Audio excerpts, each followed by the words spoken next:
दोस्तों, जब रात में हम आसमान में चमकते तारों को देखते हैं तो हमें कितना अच्छा लगता है। लेकिन क्या आप जानते हैं कि जो तारे बहुत खूबसूरत मिल्की वे का हिस्सा है वो हमारी केवल एक ही गैलेक्सी नहीं है, बल्कि इसकी तरह और 2 लाख करोड़ से भी ज्यादा गैलेक्सीज हैं। शुरुआत में जब इन गैलेक्सी को देखा गया तो हमें लगता था कि तितलियों जैसे यहाँ वहाँ फैली हुई हैं, लेकिन धीरे धीरे हमने ये जाना कि वो एक विशाल जाल बनाती हैं। ये कॉस्मिक वेब वो ढांचा है जो ब्रह्मांड के समान सभी हिस्सों को आपस में जोड़कर रखता है। अब अगर आप इसे कॉस्मिक वेब के बारे में नहीं जानते हैं तो आप ब्रह्मांड के बारे में कुछ नहीं जानते होंगे, क्योंकि गैलेक्सी को जोड़ता है, गैलेक्सीज को बनाता है और गैलेक्सीज से ही बना हुआ है। वो इसे ब्रह्मांड का शिल्पकार है और इसका भविष्य भी इसी पर निर्भर करता है। कॉस्मिक वेब हमारे ब्रह्मांड का सबसे जरूरी और खास हिस्सा है। वो ब्रह्मांड के बनने और बदलने में अहम भूमिका निभाता है। इतना ही नहीं दोस्तों, इस कॉस्मिक वेब के बिना न तो तारे बन सकते हैं और न ही कोई ग्रह, और न ब्रह्मांड में ऐसी जगह बन सकती है जहां जीवन पनप सकता है। आखिर ये ब्रह्मांड गैस के एक बेहद गर्म घोल से कॉस्मिक वेब कैसे बन गया, जिसमें गैलेक्सीज, ग्रह और आप और हम हैं। दोस्तों, ब्रह्मांड में हर चीज की अपनी खास जगह है। ब्रह्मांड को जब पहली बार देखा गया तो लगा कि जैसे गैलेक्सी यहाँ वहां फैली हुई है, जबकि असल में वो सब आपस में जुड़ी हुई थी।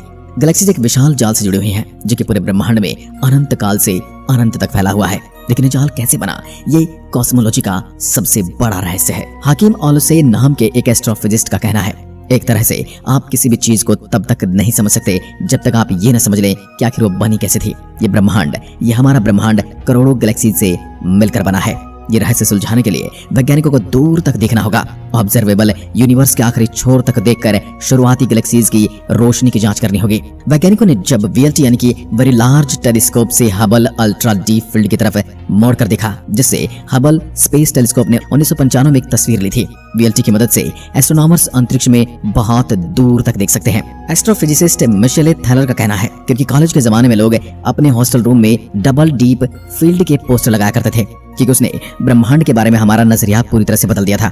सोचते ही रोंगटे खड़े हो जाते हैं कि अंतरिक्ष का एक छोटा सा हिस्सा जो में खाली लगता है, असल में उसमें हजारों गैलेक्सीज मौजूद हैं और हर गैलेक्सीज में कई करोड़ तारे हैं। एक झटके में ब्रह्मांड हमारे लिए और ज्यादा भरा पूरा बन गया, और वो भी केवल एक तस्वीर से। एटकेमर डेजर्ट में एक ऊंचे पठार पर लगा हुआ वीएलटी ब्रह्मांड के बीते कल में ज्यादा आगे तक देख पाता है, क्योंकि हबल टेलीस्कोप के मुकाबले ज्यादा दूर से आई रोशनी पकड़ लेता है और अल्ट्रा डीप फील्ड का महज एक छोटा सा हिस्सा है। मगर गैलेक्सीज कैसे बनी थी, उसमें इस सवाल का जवाब मिलता है। सोचिए, अगर आप रेत का एक कण लेते हैं और उसे उंगली पर रखकर अपना हाथ आगे करेंगे, अगर आप उस रेत के कण को आसमान की ओर उठाकर देखेंगे तो जितना बड़ा वह कण इस खुले आसमान के सामने है, उतना ही अंतरिक्ष के मुकाबले में हबल अल्ट्रा डीप फील्ड उतना ही बड़ा है। लेकिन उसमें हजारों गैलेक्सीज हैं। ये टेलीस्कोप 155 घंटे तक उन गैलेक्सीज को देखकर वहां से आती हर रोशनी को पकड़ता है। ये अंतरिक्ष में हाइड्रोजन गैस की प्राचीन धारा है, जिसकी लंबाई 1.5 करोड़ प्रकाश वर्ष है। धारा कॉस्मिक वेब का सिर्फ एक छोटा सा हिस्सा है, जो ब्रह्मांड में पाई जाने वाली अब तक की सबसे बड़ी चीज है। एस्ट्रोनॉमर्स फिलिप हॉपकिंस का कहना है कि वो कॉस्मिक वेब हद से ज्यादा विशाल है। उसके नाम से ही पता चलता है कि वो हमारे ब्रह्मांड की सबसे बड़ी चीज है। आज के समय में कॉस्मिक वेब हाइड्रोजन गैस की धाराओं से बना हुआ एक विशाल जाल है, जो पूरे ब्रह्मांड में फैला है और उससे गैलेक्सीज को जोड़ता है। कॉस्मिक वेब में जो गांठ जैसे हिस्से हैं वह गैलेक्सीज, तारे, ब्लैक होल सब हैं। उन हिस्सों के बीच में गैस की धाराएं हैं जो इन हिस्सों यानी गैलेक्सीज को आपस में एक दूसरे से जोड़ती हैं। वो गैलेक्सीज और धाराएं ऐसी हैं जैसे बड़े बड़े शहरों के बीच में खूबसूरत सुपर हाईवेज होते हैं। एक अन्य एस्ट्रोफिजिस्ट जेम्स बुलक का कहना है, हम जितना दूर तक देख सकते हैं वहां तक हमें एक कॉस्मिक वेब दिखाई देता है, और इस वेब में दूर दूर तक कई सारी गैलेक्सीज बनी हुई हैं। यह विशाल ढांचा ब्रह्मांड के शुरुआती समय में ही बनकर तैयार हो गया था। 1380 करोड़ साल पहले जब ब्रह्मांड एक बेहद गर्म गोला था, जिसमें धमाका हुआ और फिर वो बड़ा हुआ और ठंडा हो गया। गर्मी की एनर्जी से सबसे पहले परमाणु से छोटे कण बन गए। बिग बैंग से इतनी एनर्जी पैदा हुई कि चीजों पर ग्रेविटी का असर नहीं हो रहा था। शुरुआत में ब्रह्मांड इतना गर्म और इतनी एनर्जी से भरा हुआ था कि आम मेटल के कण इतनी तेजी से यहाँ भाग रहे थे और ग्रेविटी उन्हें पकड़कर नहीं रोक पा रही थी। पर शुरुआती ब्रह्मांड में आम मैटर के अलावा भी कुछ था। पर्दे के पीछे ग्रेविटी किसी और चीज पर असर डाल रही थी। आम मेटल की ही रिश्तेदार, वो अदृश्य चीज जिसे आज हम डार्क मैटर कहते हैं। ब्रह्मांड की शुरुआत में 85% मेटल तो डार्क मैटर ही था। जब बिग बैंग हुआ तब आम मेटल और डार्क मेटल दोनों ब्रह्मांड में थी, लेकिन दोनों का बर्ताव एक दूसरे से अलग था। बिग बैंग होने के 10 सेकंड बाद ही नए जन्मे ब्रह्मांड का तापमान करोड़ों डिग्री सेल्सियस के पार था और उतनी गर्मी में आम मैटर के कण साथ नहीं रह सकते। पर डार्क मैटर में अलग खूबियां होती हैं। डार्क मैटर पर बिग बैंग से पैदा हुई जबरदस्त रेडिएशन का असर अलग तरीके से हो रहा था, क्योंकि वो ठंडी हो पा रही थी और इस वजह से उसके कण साथ में आ रहे थे, जो आम मैटर के कणों के लिए नामुमकिन था। डार्क मैटर के जमघट बड़े होने लगे और उनसे पैदा हुई ग्रेविटी की वजह से परछाई जैसी चीज बनने लगी। जब एक जगह पर डार्क मैटर जमा हो गई तो ज्यादा मैटर वाली जगह बन गई और वहां और ज्यादा डार्क मैटर और खींचने लगे। बिग बैंग के 3,80,000 साल बाद जबरदस्त गर्मी कम होकर कुछ हजार डिग्रीज रह गई। अहम मैटर के कणों की रफ्तार कम हो गई। प्रोटॉन्स और इलेक्ट्रॉन्स जुड़कर हाइड्रोजन और हीलियम गैस के एटम्स बनने लगे। डार्क मैटर से पैदा हुई ग्रेविटी आम मैटर पर असर करने लगी। देखते ही देखते ब्रह्मांड में जगह जगह मैटर जमा होने लगे, क्योंकि डार्क मैटर के विशाल छल्लों ने आम मैटर से बनी गैस को अपनी तरफ खींचना शुरू कर दिया और गैलेक्सीज बनने का लंबा काम शुरू हो गया। डार्क मैटर ने गैस को खींचना शुरू किया, जिससे आगे जाकर कॉस्मिक वेब और सारी गैलेक्सीज बनी। जब हम इमारत बनाते हैं तो इमारत खड़ी करने से पहले उस जगह पर बहुत सारे काम करने पड़ते हैं। ऐसे ही हमारे ब्रह्मांड में भी उस कॉस्मिक वेब और ब्रह्मांड की नींव बनाने में काफी समय लगा। नींव बनाने का काम तो हो गया, लेकिन अभी भी बहुत काम बाकी था। गैस के वो बादल ब्रह्मांड के सबसे बड़े ढांचे और इसके आधार में कैसे तब्दील हो गए। वो रहस्यमय डार्क मैटर जो सारी गैस को खींच कर लाई थी, वही ये काम करवा रही थी। वो डार्क मैटर ही गैलेक्सीज और कॉस्मिक वेब्स बनवा रही थी, क्योंकि तब आम मैटर के मुकाबले उससे ज्यादा तादाद थी डार्क मैटर की। देखा जाए तो कॉस्मिक वेब डार्क मैटर से बना है, जो उस समय सारे ब्रह्मांड में जाल की तरह फैली हुई थी। जैसे जैसे वो विशाल ढांचा बनने लगा, उसकी ग्रेविटी बढ़कर और डार्क मैटर को पास खींचने लगी। इस डार्क मैटर ने सिकुड़कर धागे जैसी चीजें बनाना शुरू कर दिया। वो धागे उन जगहों से जुड़ने लगे जहां और ज्यादा घनी डार्क मैटर थी, और इस तरह डार्क मैटर से बनी बुनियाद और हाइड्रोजन गैस को खींचने लगी।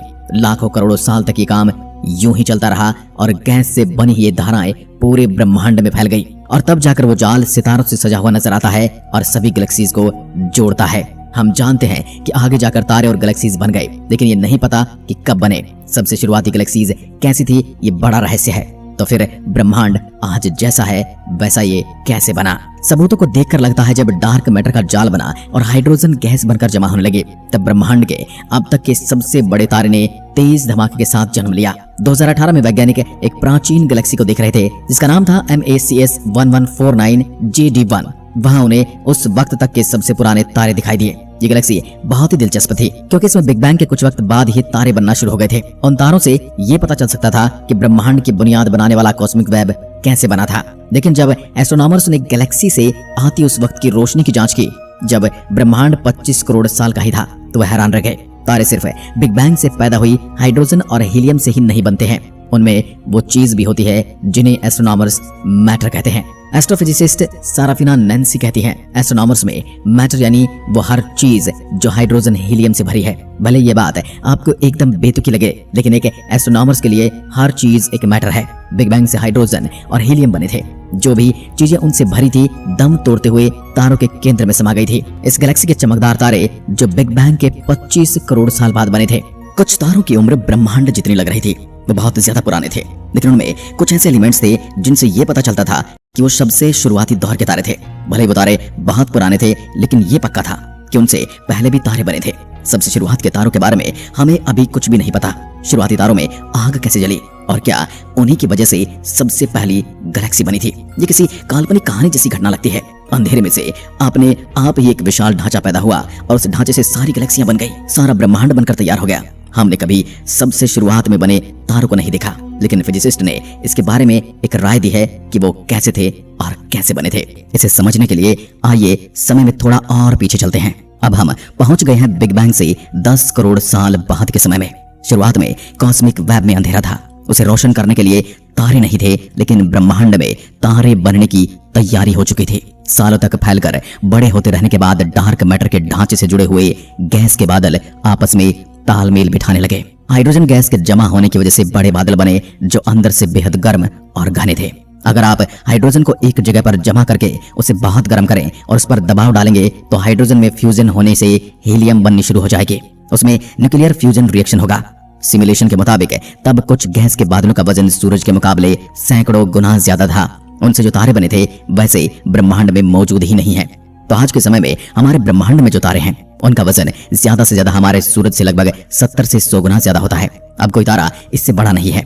ये शुरुआत में बने तारे आकार में हमारे सूरज से लगभग 1000 गुना बड़े थे। तो अगर आज हम उन्हें हमारे सौरमंडल के बीच में लाकर रख दें तो वे जुपिटर को छू रहे होंगे। अब जरा सोचिए वो कितने बड़े थे। इनका अंदाजा लगा पाना बहुत मुश्किल है। उन विशाल तारों के साथ आखिर हुआ क्या था? तारों की उम्र काफी हद तक उनके वजन पर निर्भर करती है और तारा जितना बड़ा होता है, ग्रेविटी तनाव की वजह से उसका केंद्र उतना ज्यादा गर्म होता है और उसका न्यूक्लियर फ्यूल जल्दी जलकर खत्म हो जाता है।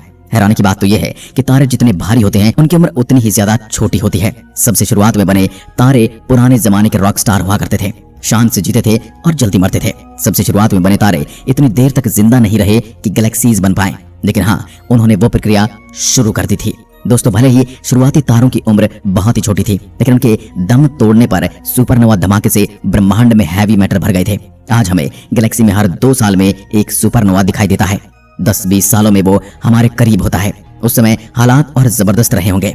तब जगह जगह विशाल सुपरनोवा धमाके होते रहे होंगे। तबाही की प्रक्रिया की वजह से नई चीजों का जन्म होता जाता है। ब्रह्मांड में सबसे पहले बने तारे बेहद अनोखे रहे होंगे। वे बहुत जल्दी खत्म हो जाया करते थे और अपनी गैलेक्सी में ढेर सारे नए और दिलचस्प केमिकल्स बनाया करते थे। बिग बैंग के 20 करोड़ साल बाद शुरुआती सितारे के दम तोड़ने से बनी भारी एलिमेंट्स और गैसें जैसे कार्बन, ऑक्सीजन, सिलिकॉन गैलेक्सी के बीच फैलने लगे। ये वो चीजें थी जिनसे अगले तारे बन सकते थे। ये बहुत ही खूबसूरत कहानी है क्योंकि अचानक तारे के बनने की पूरी प्रक्रिया ही बदल गई और उसके बाद तारों का बनना और आसान हो गया। हैवी एलिमेंट्स आसपास की गैस की गर्मी सोख लेते हैं। बादल ठंडे होने पर ज्यादा जल्दी सिकुड़ते हैं और फिर नए बनने वाले छोटे तारे ज्यादा जल्दी और ज्यादा बड़ी तादाद में बनते हैं और आगे जाकर उन ढेर सारे तारों से नई नई गैलेक्सीज बन गई। यानी कि तारों ने गैलेक्सीज का निर्माण आरंभ कर दिया। लेकिन ये प्रक्रिया बिल्कुल भी आसान नहीं थी क्योंकि नई गैलेक्सीज के बनने के साथ ही मेटल को निगलने वाले कुछ नए राक्षसों ने यानी कॉस्मिक वेब ने भी जन्म ले लिया था। यानी डार्क मैटर भी एक्शन में आ गया था। 1350 करोड़ साल पहले डार्क मेटल का ढांचा जिसने ब्रह्मांड में आम मेटल को पकड़ कर रखा था, उसमें तारे बनने लगे। लेकिन इस अंतरिक्ष के ढांचे से इसकी खूबसूरत तरीके से बनी गैलेक्सीज भला कैसे बन गई? वैज्ञानिकों का मानना है कि वो तबाही की एक प्रक्रिया की वजह से बनी। यानी विनाश ने यहाँ पर एक बार फिर से सृजन को जन्म दिया। अक्टूबर 2020 एस्ट्रोनॉमर्स को कॉस्मिक वेब के सबसे पुराने हिस्से के बीच एक जायंट यानी कि एक राक्षस दिखाई दिया जो कि बिग बैंग के 90 करोड़ साल बाद बना था। एक सुपरनोवा मैसिव ब्लैक होल। उसके आसपास 6 गैलेक्सीज थी, मानो वो उसकी पकड़ में हो और उस सुपर मैसिव ब्लैक होल से पुराने कॉस्मिक वेब की धाराओं से जुड़ी हुई हो। ऐसा लगता है कि जैसे ब्रह्मांड और सुपर मैसिव ब्लैक होल एक अम्बिलिकल कॉर्ड से जुड़े हुए हैं, जैसा उन्हें लगातार भरपेट खाना दिया जा रहा हो। सुपर मैसिव ब्लैक होल भूखे राक्षस होते हैं, वो उनके आसपास आने वाले मैटर को तुरंत निगल जाते हैं। सुपर मैसिव ब्लैक होल शायद ब्रह्मांड की सबसे ताकतवर चीजों में से एक होते हैं। उनका वजन हमारे सूरज से 1 लाख से लेकर 1000 करोड़ तक ज्यादा हो सकता है। सुपर मैसिव ब्लैक होल कई सालों से वैज्ञानिकों के लिए बहुत बड़ी मुसीबत बन रहे हैं। इसलिए नहीं कि वो इतने खतरनाक होते हैं, बल्कि इसलिए क्योंकि कोई नहीं जानता कि वो इतने बड़े कैसे बने। आम ब्लैक होल तो दम तोड़ते तारों के केंद्र के सिकुड़ जाने से बनते हैं। उनका वजन सूरज से 3 गुना से 1000 गुना तक हो सकता है। लेकिन सुपर मैसिव ब्लैक होल उनसे एकदम अलग होते हैं। 1300 करोड़ साल पहले इतने सारे तारे बने या खत्म नहीं हुए थे कि उनसे सुपर मैसिव ब्लैक होल जैसी विशाल चीजें बन जाएं। अब कॉस्मिक वेब के बारे में जानकर वैज्ञानिक ब्लैक होल्स को भी समझ पा रहे हैं। अब हम जानते कि सुपर मैसिव ब्लैक होल नए नए कॉस्मिक वेब के सहारे उसकी धाराओं से लगातार आने वाली हाइड्रोजन गैस को निगलते हुए बने थे। जहां एक तरफ कॉस्मिक वेब में तारे बन रहे थे, वहीं दूसरी तरफ सुपर मैसिव ब्लैक होल नए जन्मे ब्रह्मांड से तारे बनने वाली चीजें चुरा रहे थे। आपको लग रहा हो कि इससे बनती हुई एक गैलेक्सी खत्म हो रही होगी, लेकिन ज्यादातर पुरानी गैलेक्सीज में सुपर मैसिव ब्लैक होल होता है। वो इस बात पर गहरा असर डालते हैं कि गैलेक्सीज के केंद्र में क्या होता है और वो कैसे बदलती हैं और बढ़ती हैं। ऐसा लगता है कि ये राक्षस शुरुआत से हमारे ब्रह्मांड का हिस्सा रहे हैं। तो कॉस्मिक वेब से जन्म लेने वाली ये गैलेक्सीज इन सुपर मैसिव ब्लैक होल्स के आसपास बनी कैसे?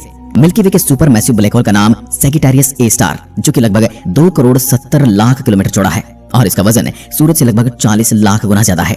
उस सैजिटेरियस ए स्टार के पास बहुत ज्यादा हलचल है और देखा जाए तो वह बहुत खतरनाक जगह है। उसमें एक अक्रीशन डिस्क है जिसमें प्लाज्मा बहता है। इसका मतलब तकरीबन हजारों डिग्रीज इसका तापमान है। आपको ये जानकर अच्छा नहीं लगेगा कि तारों के बनने के लिए ये एक अच्छी जगह हो सकती है, लेकिन एस्ट्रोनॉमर्स ने सोचा कि वो उसी को ध्यान से देखेंगे। वैज्ञानिकों ने मिल्की वे के केंद्र में गैस और धूल के झमकट ढूंढने की कोशिश की जिनसे तारे बनते हैं। उन्हें सैजिटेरियस ए स्टार से 1000 प्रकाश वर्ष की दूरी के अंदर ही 800 जमघट मिले। जिनमें से 40 के केंद्रों में से तेज रोशनी और एनर्जी के जेट निकल रहे थे, जैसा कि नए तारों के बनने पर होता है। यह हैरानी की बात है कि वो तारे वहां पर मिले, ये एक भेड़े की गुफा में छोटे बच्चे के मिलने जैसा है। कोई सोच भी नहीं सकता था कि उस जगह पर ऐसा कुछ होगा। वहां नए तारे बन सकते हैं। वहां पर यह काम उतने कारगर तरीके से नहीं होता है जितने जैसे हमारे पास के शांत माहौल में होता है, पर होता तो है। नए तारे एक सुपरमैसिव ब्लैक होल के पास बनते हैं और बढ़ते हैं। ऐसा ही खतरनाक माहौल कॉस्मिक वेब में भी था जब वो नया नया बना था, और नए तारे बनने से ही गैलेक्सीज बनने लगती हैं। इन नए सबूतों से पता चलता है कि तारे ऐसे मुश्किल हालात में भी जन्म ले सकते हैं। उनके पास इस बात का जवाब ये है कि ये कैसे होता है। गैस और धूल ब्लैक होल में अक्रीशन डिस्क के चारों तरफ घूमती है। उनका तापमान हद से ज्यादा होने की वजह से गैस के बादल उनसे अलग होकर अंतरिक्ष में चले जाते हैं। वो गैस तुरंत ठंडी होती है और सिकुड़कर नए तारे बनाती है। यह अक्रीशन डिस्क ब्रह्मांड की सबसे ज्यादा हलचल वाली जन्मभूमि है। इसे देखकर ऐसा लगता है कि उनके खतरनाक माहौल की वजह से वो तारे को बनने से रोकेंगे, जबकि असल में वो नए तारे को बनने में मदद कर रहे होते हैं। यानी जिसे हम तारों का विनाशक समझते हैं, वही तारों का निर्माता निकलता है। जहां कॉस्मिक वेब की धाराएं मिलती हैं, वहां मैटर जमा होती है और आसपास के सुपरमैसिव ब्लैक होल से निकलते हैं। उनके आसपास नए तारे और उनसे गैलेक्सीज बनती है। हो सकता है कि हमारी अपनी मिल्की वे में भी कॉस्मिक वेब की धाराओं के बीच ऐसी ही कोई चीज बनी हो, लेकिन नए शोध से पता चला है कि ये नई गैलेक्सीज तबाही और तोड़फोड़ के बाद बनी होती है, और उसके बिना हमारा यहाँ होना नामुमकिन था। नया बना ब्रह्मांड एक नाटक की जगह था। तारे बनकर खत्म हो रहे थे, यहाँ तक कि सुपरमैसिव ब्लैक होल के आसपास भी कॉस्मिक वेब में नई गैलेक्सीज लगातार बन रही थी। पर ये गैलेक्सीज बढ़ती कैसे थी? वैज्ञानिकों को लगता है कि ऐसा गैलेक्सीज के टकराव से होता था। फिलिप हॉपकिंस थियोरेटिकल एस्ट्रोफिजिसिस्ट का कहना है, ब्रह्मांड में थोड़ी हलचल होना बहुत जरूरी होता है। अगर आपको ऑमलेट खाना है तो अंडे को तोड़ना तो पड़ेगा ही। जैसे कि अगर अंडे से बच्चा भी निकालना है, यानी चूजा निकालना है, तो भी अंडे को तोड़ना ही पड़ता है। यानी अंडे का विनाश ही एक नए जीवन की शुरुआत होती है। नए तारे बनने या ब्लैक होल्स को बड़ा करने के लिए गैलेक्सीज में थोड़ी उथल पुथल तो होती रहनी चाहिए। तो वहीं सर्फिना नैन्सी का कहना है कि चीजों के टकराने और टूटने फूटने से ये ब्रह्मांड बना है। हबल स्पेस टेलीस्कोप को कई बिगड़ी हुई गैलेक्सीज मिली हैं, जिनमें अंतरिक्ष में हुई विशाल टकरावों की वजह से तोड़फोड़ और तबाही हुई है। गैलेक्सीज कभी एक जगह शांत नहीं बैठी रहती, उनमें अक्सर बदलाव होते रहते हैं और वो लगातार दूसरी गैलेक्सीज के रास्ते में आती हैं और आपस में टकराती हैं और फिर एक दूसरे में समा जाती हैं। अब हबल से ली गई तस्वीरों में ऐसी गैलेक्सीज देखी जा सकती हैं जो एक दूसरे से टकराकर एक दूसरे से मिलती हैं। हम जानते हैं कि आज के समय में गैलेक्सीज आपस में टकराती हैं, लेकिन यूनिवर्स के शुरुआती समय में क्या होता था जब कॉस्मिक वेब बन रहा था? एस्ट्रोनॉमर्स ने हेमिको नाम की अजीब सी देखी जाने वाली गैलेक्सी की जांच की, जो बिग बैंग के 80 करोड़ साल बाद बनी थी। रोशनी के 3 केंद्रों से पता चलता है कि उसमें लगातार नए तारे बन रहे हैं। गहराई से जांच करने पर पता चला कि उसमें 3 छोटी गैलेक्सीज हैं जो पूरी तरह से एक नहीं हुई हैं। वैज्ञानिक इन नए नए तारों के समूह को प्रोटो गैलेक्सी कहते हैं। जिन तारों के समूह से हेमिको बनी है, उनका टकराव अभी भी जारी है। ये प्रोटो गैलेक्सी अक्सर आपस में टकराती रहती हैं। इन जोरदार टकरावों से नए तारे बनते हैं। प्रोटो गैलेक्सी में बहुत ज्यादा गैस होती है। जब वो आपस में टकराकर मिलती हैं, तो दोनों की गैसेज आपस में टकराकर सिकुड़ती हैं और ये नए तारे बनाती हैं। ये टकराव करोड़ों सालों तक चलता रहता है और आखिर में इन नए बदलावों से एक नई गैलेक्सी बन जाती है। अब बिग बैंग से 50 करोड़ साल के बाद के ब्रह्मांड की कल्पना कीजिए। वो आज के मुकाबले छोटा और सिकुड़ा हुआ था। जब ब्रह्मांड नया बना था तब ये छोटा था और इसमें कई प्रोटो गैलेक्सी थी। इसमें काफी भीड़भाड़ थी और उस समय उनमें टकराव होने की ज्यादा संभावना भी थी। जहां कॉस्मिक गैस की धाराएं मिलती थी, वहां गैस ज्यादा थी और नई गैलेक्सीज बनती थी। और जब छोटी प्रोटो गैलेक्सीज के टकराने से घने मैटर वाले हिस्से पास आते थे और तब उनमें बहुत ज्यादा तादाद में तारे बना करते थे। लेकिन ढेर सारी प्रोटो गैलेक्सीज के आपस में मिलने से तारों के बनने की रफ्तार बढ़ सकती है, जिसमें गैलेक्सीज का आकार तेजी से बढ़ता है। आपको लगेगा कि ऐसी टक्कर से पुरानी गैलेक्सीज का नामो निशान मिट जाता होगा, लेकिन वैज्ञानिकों को यहाँ से जहाँ जोरदार टकराव होते हैं, वहाँ पुरानी गैलेक्सीज के बचे हुए हिस्से मिले हैं। इनकी जांच करके वो बारीकी से पता कर सकते हैं कि उन टकराव में क्या हुआ था। तो वैज्ञानिकों ने हमारी गैलेक्सी में भी जांच की है। एस्ट्रोनॉमर्स का मानना है कि कई हजार साल पहले ऐसे हुए एक टकराव की वजह से मिल्की वे बढ़ना शुरू हुई थी। ऐसा ही हमारी गैलेक्सी में एस क्लस्टर नाम के तारों का एक समूह है जो हमारी गैलेक्सी के बाहरी हिस्से में है। वो बाकी तारों के मुकाबले बहुत ही अजीब बर्ताव करते हैं। बिग बैंग के करीबन 100 करोड़ साल के बाद डार्क मैटर से बना कॉस्मिक वेब का ढांचा चमकने लगा। इसकी धाराओं से होते हुए मेटल यहाँ वहां जाने लगी और धूल के जमघट बन गए। सुपरमैसिव ब्लैक होल के आसपास के हलचल बाहर इलाके में भी नए तारे जन्म लेने लगे। नई गैलेक्सीज आपस में टकराने लगी और नए नए इस ब्रह्मांड में रोशनी दिखाई देने लगी। लेकिन ये सवाल अभी भी बाकी है कि ब्रह्मांड के इस अद्भुत उथल पुथल के बीच हमारी मिल्की वे जैसे गैलेक्सी कैसे बची रही और बड़ी हो पाई। नए शोध से पता चला कि ब्रह्मांड में चीजों का जन्म लेना और खत्म होना कॉस्मिक वेब पर निर्भर करता है। 1350 करोड़ साल पहले नए नए कॉस्मिक वेब की धाराओं के बीच एक प्रोटो गैलेक्सी बनी थी जो हमारी मिल्की वे थी। ये कैसे तय होता है कि एक नई गैलेक्सी जिंदा रहेगी या नहीं? मई 2020 में वैज्ञानिकों ने एक सुंदर गैलेक्सी की तस्वीर ली जो बिग बैंग के 1 करोड़ 40 लाख साल बाद बनी थी। उसकी रोशनी की जांच से पता चला कि वो एक स्टार बर्स्ट गैलेक्सी थी जिसमें नए तारे बन रहे थे। ऐसा लगता है कि जैसे ब्रह्मांड की शुरुआत में कुछ गैलेक्सीज में हद से ज्यादा तारे बनने वाली चीजें थी, लेकिन वो इतनी तेजी से कैसे बढ़ सकती हैं? वैज्ञानिकों का मानना है कि इसका जवाब उसी रहस्यमय चीज में है जो शुरुआत से ब्रह्मांड में गैस बहने के काम को संभाल रहा है। डार्क मैटर का बना वो ढांचा जो पूरे ब्रह्मांड को जोड़े रखता है, लेकिन ब्रह्मांड में फैले इस जाल को जानना आसान नहीं है क्योंकि डार्क मैटर कभी दिखाई नहीं देती है। मई 2021 में शोधकर्ताओं के एक अंतर्राष्ट्रीय दल ने ब्रह्मांड में हमारे पास मौजूद डार्क मैटर की जांच की। उन्होंने देखा कि वो रोशनी पर क्या असर डालती है। किसी बेहद विशाल चीज के पास जाते समय रोशनी अपना रास्ता बदलती है, भले ही वो चीज अदृश्य डार्क मैटर ही क्यों ना हो। उस दल ने हमें 10 करोड़ दिखने वाली गैलेक्सीज की जांच करके ऐसी घूमने वाली रोशनी को ढूंढा है। एक तरफ वो प्रोग्राम तारों के पीछे मौजूद डार्क मैटर को देखना सीख रहा था और दूसरी तरफ उसने गैलेक्सीज को जोड़ने वाले नए नए अनदेखे रास्तों को ढूंढ लिया। डार्क मैटर के नए ढांचे को देखकर पता चला कि हमारा ब्रह्मांड भूल भुलैया जैसा है जिसमें गैलेक्सीज के बीच कई रास्ते छिपे हुए हैं और गैलेक्सीज वहां बनती हैं जहां कॉस्मिक वेब की सबसे ज्यादा धाराएं आपस में मिलती हैं। शायद इन धाराओं से जुड़ी होने की वजह से ही ब्रह्मांड की शुरुआत में कुछ गैलेक्सीज तेजी से बन रही थी। लेकिन एक बात और है कि कॉस्मिक वेब जिंदगी देता है लेकिन वो उसे छीन भी सकता है। ब्रह्मांड की कुछ ऐसी ही गैलेक्सीज जो कई धाराओं से जुड़ी हैं, उनकी जांच करते समय वैज्ञानिकों ने एक अजीब बात देखी। उनमें तारों का बनना कम हो रहा था। ये वजह क्या हो सकती है कि कॉस्मिक वेब जिन जगहों पर ज्यादा गैसेज लेकर आता है वहां से कम उम्र की गैलेक्सी हद में नहीं रह पाती। जब कॉस्मिक वेब किसी जगह पर और वहां मौजूद गैलेक्सी में और ज्यादा गैसेज लेकर आता है तो उससे वह सिर्फ ज्यादा तारे ही नहीं बनते बल्कि उससे उसका पूरा सुपरमैसिव ब्लैक होल भी बढ़ने लगता है। कम उम्र में गैलेक्सी के लिए ये बहुत खतरनाक होता है क्योंकि ये जब ज्यादा खाता है तो बहुत ज्यादा ऊर्जा के जेट से और बहुत गर्म हवा पैदा करता है। शोधकर्ताओं ने यह पता लगाया है कि कॉस्मिक वेब की ज्यादा धाराओं से जुड़े होने से गैलेक्सीज बड़ी हो सकती हैं, लेकिन हद से ज्यादा धाराओं से जुड़ी गैलेक्सीज भी सबसे पहले खत्म हुई है। वैसे ही जैसे ज्यादा पानी पीने पर पौधे मर जाते हैं, शायद हमारी मिल्की वे खुशकिस्मत थी।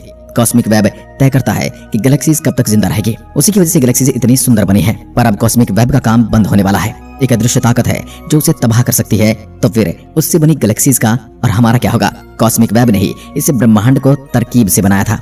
उसके डार्क मैटर के ग्रेविटेशन ताकत की वजह से गैलेक्सीज बनी और उनका विकास हो पाया। लेकिन ये विकास गैलेक्सीज के समूह बनने पर खत्म हो जाता है। उनसे बड़ा और कुछ नहीं बन सकता। कोई चीज तो है जो ब्रह्मांड में नई चीज को बनाने से रोक रही है।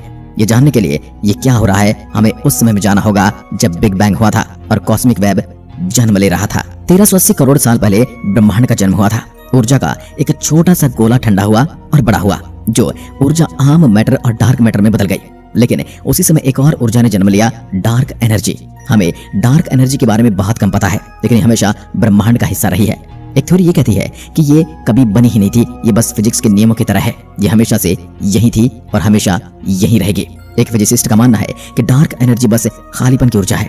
लोग हमेशा ये मानकर चलते हैं कि अंतरिक्ष खाली है, वहां वैक्यूम है, लेकिन डार्क एनर्जी की खोज से अब कुछ लोग सोचने लगे हैं कि कहीं ऐसा तो नहीं कि स्पेस भी अपने आप में एक चीज है और उसमें भी दबाव होता है जो वहां मौजूद चीजों को धकेल सकता है। हमने जितना सोचा था अंतरिक्ष उससे कहीं ज्यादा दिलचस्प है। शुरुआत में डार्क मैटर ब्रह्मांड में हर जगह थी, पर जब डार्क मैटर से बना कॉस्मिक वेब बढ़ा तो इसकी तबाही का इंतजाम भी शुरू हो गया। जैसे जैसे मैटर का जाल फैलने लगा वैसे वैसे इसकी धाराओं के बीच खाली जगह बनने लगी। इन बढ़ती हुई खाली जगहों से डार्क एनर्जी बनने लगी। डार्क एनर्जी की सबसे अजीब बात यह है कि उसकी डेंसिटी हमेशा एक जैसी रहती है। ज्यादा डेंसिटी का मतलब है जहां ज्यादा जगह होगी वहां पर डार्क एनर्जी भी ज्यादा मात्रा में होगी। डार्क एनर्जी कॉस्मिक वेब को धक्का देती है और ब्रह्मांड के ढांचे में बहुत बड़े बड़े गड्ढे बना देती है। अब 500 करोड़ साल बाद ब्रह्मांड को बांधे रखने वाली डार्क मैटर कमजोर पड़ने लगी है। तूफान में पुल को बांधने वाले तारों की तरह कॉस्मिक वेब की धाराएं भी खिंचने से टूटने लगी हैं और अब ब्रह्मांड का ढांचा बिगड़ने लगा है। ब्रह्मांड के फैलने के साथ गैलेक्सीज बनना बंद हो गई हैं, लेकिन कॉस्मिक वेब के लिए बुरा वक्त अब आने वाला है। समय गुजरने के साथ न केवल ये ब्रह्मांड बढ़ रहा है बल्कि ये ज्यादा तेजी से बढ़ रहा है। जैसे जैसे उन जगहों में डार्क एनर्जी बढ़ेगी हमारा पूरा कॉस्मिक वेब ही टूटने लगेगा। कॉस्मिक वेब का आने वाला भविष्य खतरे में है। आखिर में ब्रह्मांड एकदम खाली है और सूना हो जाएगा। जो गैलेक्सी हमारे करीब है वो भी इतनी दूर चली जाएगी कि छोटे बिंदु जैसी दिखाई देने लगेगी। फिर ब्रह्मांड में वापस अंधेरा हो जाएगा। ब्रह्मांड एक धमाके के साथ बना था लेकिन शांति से खत्म होगा। इस कॉस्मिक वेब के बिना अंतरिक्ष में कोई भी दिलचस्प चीज नहीं होती। ये विशाल जाल जो कि हमारे ब्रह्मांड की सबसे बड़ी चीज है, इसका काम है गैलेक्सी को बड़ा करना, नए तारे बनाना, जीवन पनपने के लिए हालात पैदा करना। इसलिए अगर ये कॉस्मिक वेब नहीं होता तो हम आज यहाँ बैठकर इसके बारे में बात नहीं कर रहे होते। कॉस्मिक वेब को समझकर हम डार्क मैटर को, डार्क एनर्जी को, हमारे बीते कल को, हमारे आने वाले भविष्य को समझ सकते हैं। इस समय हमें ब्रह्मांड के बारे में जो भी पता है उसका ताल्लुक कहीं न कहीं कॉस्मिक वेब से जरूर है। ये सोचकर हैरानी होती है कि आज हम ब्रह्मांड के जिस रूप को देखते हैं उसके बनने की प्रक्रिया ब्रह्मांड के शुरुआती वक्त में शुरू हो गई थी और उसकी वजह से हम जैसे जीव बने हैं जो इस बात की खोज करके इसके बारे में सोच सकते हैं। तो हुई ना कमाल की बात। आज के लिए बस इतना ही। अगर वीडियो पसंद आए तो लाइक कीजिए और ऐसी वीडियो